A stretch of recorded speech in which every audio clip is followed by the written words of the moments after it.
Some people think I have to manage the energy of the room. I have to set the tone for the room. I have to make sure everyone's okay. Why do we take that on? So we're naming the result, the overfunctioning, the needing to control everything, and the signal is exhaustion. So it all just comes back to we can't manage other people's reactions. We're going to lose impact if we continue to try to manage the rooms that we're in. Welcome back to Unapologetic Rabble-Rousers. I'm DocShellie. And I'm Carla Lewis. So we're going to take a little bit of a right turn along a path we've been walking the last few episodes. We had talked about you don't have to prove your worthiness. You do not have to prove your value. And there's a lot of folks who have invested a ton of their time and themselves in selling out that way, just trying to prove that I have value. So we encouraged that to be changing for people. The other thing we said was you do not have to be the strong one. Always the one who will always be there, will take care of things. You don't bend in the wind, all of that. So how about we turn into a topic that says, with all of that said, you just really don't have to carry the room. You do not have to manage everything and everyone in the room. But I do. No buts, Michelle. I'm sorry. There are no buts in leadership. That was the title of a book I started to write about 15, 20 years ago. And now I've got that image in my head. Yeah. Well, you're on a roll. You've already got two books out there. There are no buts in leadership. And then, you know how you could read books, like you read halfway through and then you flip it over and you read the other half. And the other half is going to be, but there are a bunch of asses. Okay. So we will have a clamoring for that to be published. But given there are no buts in leadership. Yes. I think a lot of people, and we talked a little bit about this. I don't remember which episode it was, but we hinted at this a little bit when we spoke about how we don't have to manage everyone's emotions when we think about how we're going to say, what we're going to say, things like that. And you can think of it the same way in when we show up in rooms. Some people think I have to manage the energy of the room. I have to set the tone for the room. I have to make sure everyone's okay. Why do we take that on? Because all we do is leave exhausted. True. And I think there might be at least two dimensions to that. One is because I haven't yet let go of the fact that I have to be always the strong one. And by being the one that's controlling all of that, demonstrate my worth and value. So there's the inside stuff. Then there's this is what people expect of me. So darn expect. I have to. I know those darn people. So I think there's at least two competing forces there that keep us in that struggle. Yeah, and I think for me, as I think about this, sometimes it's a little bit of self-preservation. Like when I enter a room, whether it's virtual room or it's a legit room in person, as if a virtual room isn't legit. I don't know why I said that. Oh, it's just a weird world we live in. Go ahead. But sometimes I know there's people that don't necessarily get along. So for me, it's sometimes is a little bit of self-preservation, thinking, okay, how am I gonna show up so that we're all okay when we leave? And I don't know why I'm taking on that responsibility. Part of me thinks that's leadership, but also I'm not the leader of this particular group. So why do I need to take that on? And also partly self-preservation so that I don't get caught up in the tension or the nonsense of whatever's going on between these other people. Okay. So that's a third dimension that says it's about me keeping me safe. Not necessarily keeping me safe. I'm a little bit of that, but just really so that I just don't walk out exhausted. It's just sometimes easier to manage it than it is to work around it, because that's what people do, right? We got to tap dance Right. around it, Yes, yes, which to yeah, me, that is exhausting. yes, yes. In fact, I would say all three of those dimension or perspectives lead to exhaustion in one way, shape, or form. Yeah. And so that suggests that being able to get real serious about allowing things to unfold the way they will naturally without the magnificent and galactically strong force of Michelle or Carla or whoever it is that's standing there saying, I got it. I'm here. They either expect it, I want to do it because I want to prove something, or I want to do it so that it doesn't get out of hand and I can leave at least with my pride and dignity in hand, if nothing else. So exhaustion still is exhaustion. Mm-hmm. I feel like either way, I'm going to be exhausted. Yeah, I know. I'm No just matter getting tired thinking about it. but that responsibility. But it's a curious thing, because I'm sitting here going, where and when did I think it was my job to do that? Where did I learn that? Why? Why do I take that on as my responsibility? Mm-hmm. Where did I learn that from? I don't know. I feel like I've done it my entire career. Mm-hmm. I don't know why. It's kind of a curious question. It is a curious question. So if we were to explore that, there's something along the way for any one of us who finds themselves either always in this position of, I'm going to be strong, I'm going to be in control, nobody can break me, I've got this, I've got you.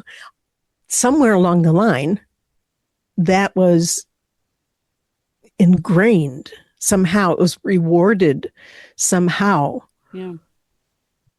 And I think for most of these things, we probably can look back in childhood. But I would say more for me, it was about survival and needing to demonstrate that I could be strong. That's funny, because I was just thinking, it goes back to the overfunctioning piece. I have to prove my worth. I'm going to overfunction, and this is how I'm going to overfunction in this room. Okay. So it all comes together. It does. And we talked about that just 2-3 episodes back. Yeah. So we're naming the result, the overfunctioning, the needing to control everything, and the signal is exhaustion. So what is it we could do? What are things we can be thinking about to be able to let go of the weight that is hanging on our shoulders from living that way, from seeing yourself that way? What are some things that we need to be aware of? I think about holding space for people and things, right? And I think there's a difference so when I'm coaching, I'm just holding space for my coaching clients, whether I'm group coaching or individual coaching. I don't take on, I have to manage this space. I don't have to manage it. I just need to be present. I need to ask some really good questions, and every once in a while share some insight. It is incumbent upon my clients to manage themselves and manage their emotions. And if they're feeling stuff, they can share it or not share it. I just hold space within the container of our coaching session. In other areas, it's like I'm holding space, but it's the responsibility. I'm holding the responsibility for everyone who's in the space. And I don't do that when I'm coaching. It's interesting as I'm thinking about that. Okay. So there's one where you've curated a space with your coaching clients, whether it's in that one-on-one or one-on group setting. And there are expectations that come with being a client of yours and they of you as their coach. And so it would seem that there's a knowing of mutual respect that exists in that space. When you enter this space, you know that's what you're going to be surrounded with.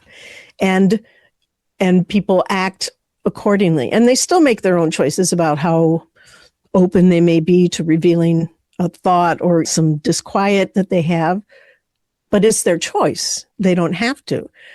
So that seems it's a curated space. In other situations, not so much. But why? Why do I have to be responsible? Yes. That's the curious thing. I can Yes. do it really, really well in one space. Why am I taking on the responsibility for everyone's experience in this other space? I am not responsible for their experience. And yet. So what would be the... Take it on. It's weird. Okay. So, Michelle. Carla. It's a curious awareness and being able to... I think when we think of it, like awareness is the strength, right? Yeah. And I can apply that to anyone. I know a lot of people who do this, who, when they hold the space, they also hold the responsibility. Mm. And as a facilitator, if I'm facilitating an experience, I need to hold the responsibility. Yes. But that does not mean I need to hold the responsibility for every meeting I walk into.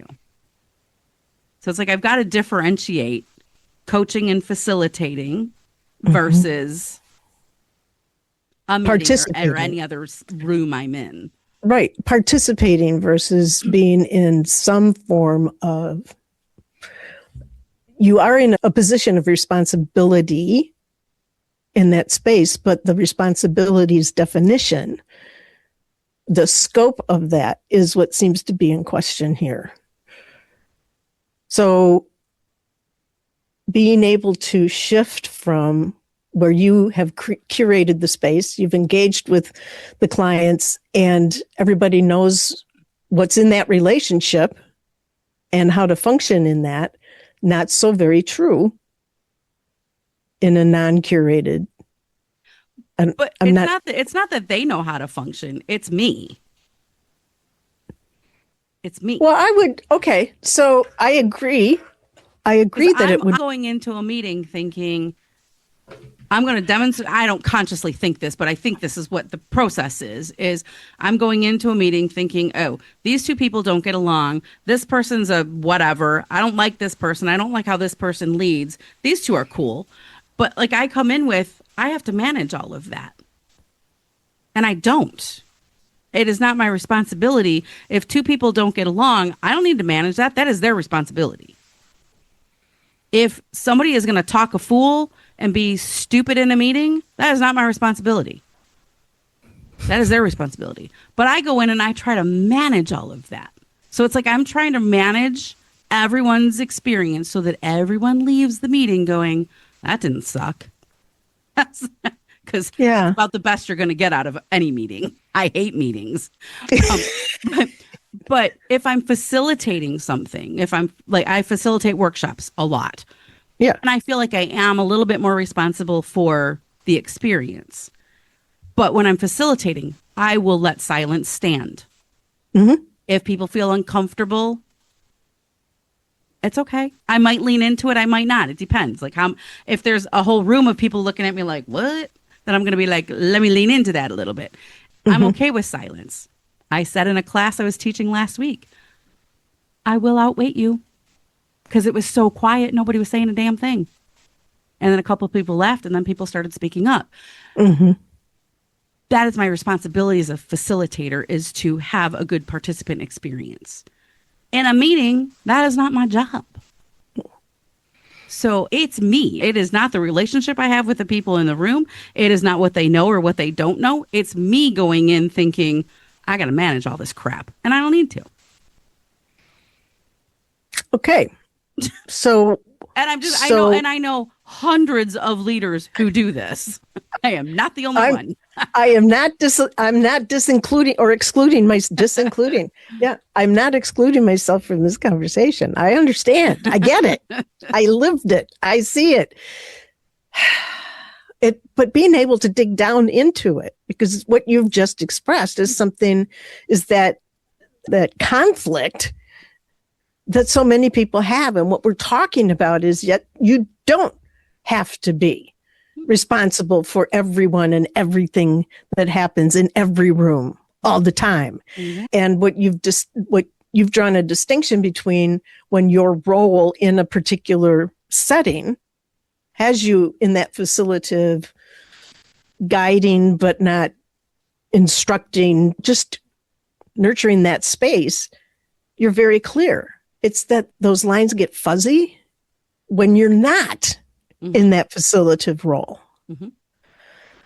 There's some core nugget in there of an awareness, as you speak about. We all know awareness is the first step, and awareness is the first step in any recovery program. So being able to be aware of the fact that I'm good at being facilitative, and I can enter that role any old time, but I don't have to every time.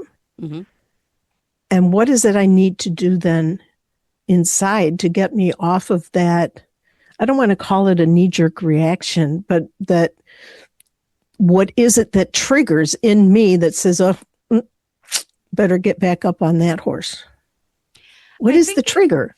I think it's just that in my brain, I can liken it to that's good leadership, but that's over functioning. It doesn't necessarily equate to good leadership. Because I would say awareness is a strength. Absorbing everyone else's responsibility, not a strength. That's freaking exhausting. Yeah. So if someone is uncomfortable in a meeting, that is their problem. They need to process that, not me. If something lands awkwardly in a meeting, I don't need to rescue it. I don't need to do that. I don't need to translate stuff. I don't need to clean it up. I don't like it. Just if I'm speaking and I notice somebody doesn't understand what I'm saying, that's a little bit different. But in general, I always see people, this happens all the time. Somebody will say something and then somebody else will jump in and go, oh, what I think Carla's trying to say is blah, blah, blah, blah, blah, blah, blah, blah, blah. And that person all of a sudden is in control of the conversation. And this person's over here going, that is not at all what I was trying to say, but they don't say anything. So now that person is now managing the experience of the room. I see all of this stuff happening all the time in meetings. Somebody makes a face. Somebody goes off camera. There's one person I work with every time the camera goes off, that person's uncomfortable. They have shared that trigger with us. And then it's like, oh, somebody check in. What's going on? So it's not my responsibility. If you are uncomfortable because we're having a meeting, and there was nothing that was like, nobody was arguing about anything. There was nothing bad was said. And this person all of a sudden, like the slightest bit of, I'm not sure I agree with you. This person goes off camera. And someone else tries to manage that. So it's curious, it's interesting, and also exhausting. Yes. Yes. So we started this off by talking about you don't have to manage You don't have to carry everyone and everything. You don't have to carry the room. So if we don't have to, I'm wondering if we can just go to some practical, I don't know, tips, tricks, thoughts about how you might recognize that you're about to fall into that. Step into that, excuse me. And or what is it that I'm thinking the moment I feel myself being pulled into that? I don't know, is it a role? Is it a persona that just serves you because whatever? I don't know. But what could we do? I just don't know. I think there are some things that you can recognize. Awareness is a strength, right? So I think there are some things that you can recognize is that you are tracking everyone else. You are looking for Mm, reactions from other people, which is taking away from your presence. yes. So you're not managing yourself. Mm, You're scanning the room basically to see where do I need to adjust? How is this all landing okay? Like you're looking for reactions. You're looking y- for what you can manage in the room versus how am I feeling? How am I doing? I'm always asking, what does the room need? No. What do I need to say? It should be focused on me. You don't want to lose impact. You want to gain your presence. But if I'm so worried about everyone else, I'm going to lose my impact. How many times do we edit ourselves in a room, right? oh, Because I'm yes. so worried. I'm like, ooh, well, if I say it that way, that person's not going to like that. If I say it that way, that person's going to go through the roof, but that person's going to like it. No. If you have stuff to say, you say it. We don't need to manage everybody's reactions. It all just comes back to we can't manage other people's reactions. We're going to lose impact if we continue to try to manage the rooms that we're in. And if we're going to carry all of that responsibility, it is a big burden to carry on your shoulders. We need to pay attention to ourselves in those rooms. So it's almost instead of trying to manage it, be a participant of it. And I think you kind of alluded to that earlier. Right. Right. So being aware that, especially if you recognize in yourself that it's easy to step into that, I'm going to manage this room. I'm going to I'm the take care of, savior. I'm I'm going to take care of the everybody room.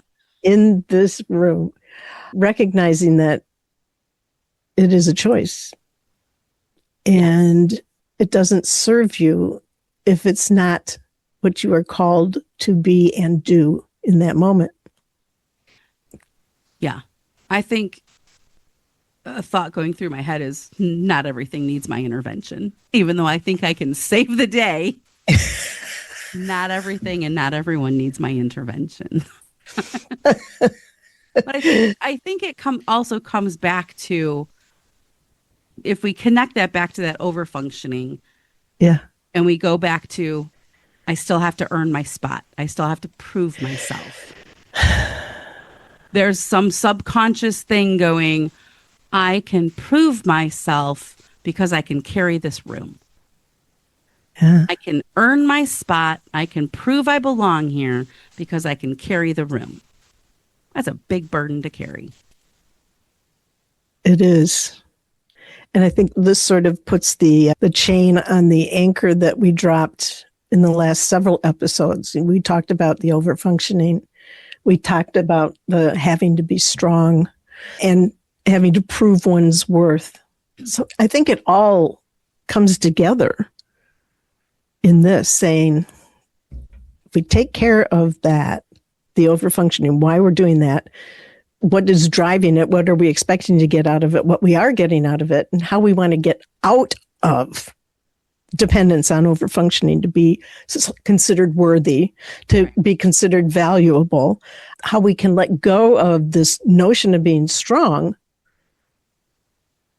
and recognize that what that can lead to is what we've talked about today, is this sense of it's my responsibility to rule the room, to control the room and what happens inside of it, and how everyone inside survives whatever is this event, this meeting, this whatever. We pull all of that together and saying, be aware of the fact that it's not on you. It's not yours to rule.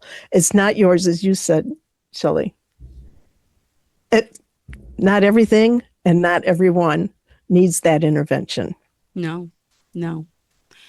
As you were talking, I'm thinking proactively, what are the actions I'm going to take for the next time I walk into one of these ding ding meetings that I have to go to? As a high D on disc, meetings are not my jam. But I'm thinking, what would it feel like to just be in the room? I don't need to run it. Just be. What would that feel like? What would that look like instead of running it? Because I like to be in charge. Yeah. Well, it's because Not my meeting. I don't call meetings very often. They are not my meetings. I don't need to run them. So the question I'm going to now ask myself before I go into one of these rooms is, what will it feel like to just be in the room? That's it. I don't have to manage anything. I don't need to worry about anybody else's reactions. It's not my responsibility. Just be. well, with that, go forth and be. Go forth and I'm Carla Lewis. I'm DocShellie. We will see you next week. The question I'm going to now ask myself before I go into one of these rooms is, what will it feel like to just be in the room? Go forth and be.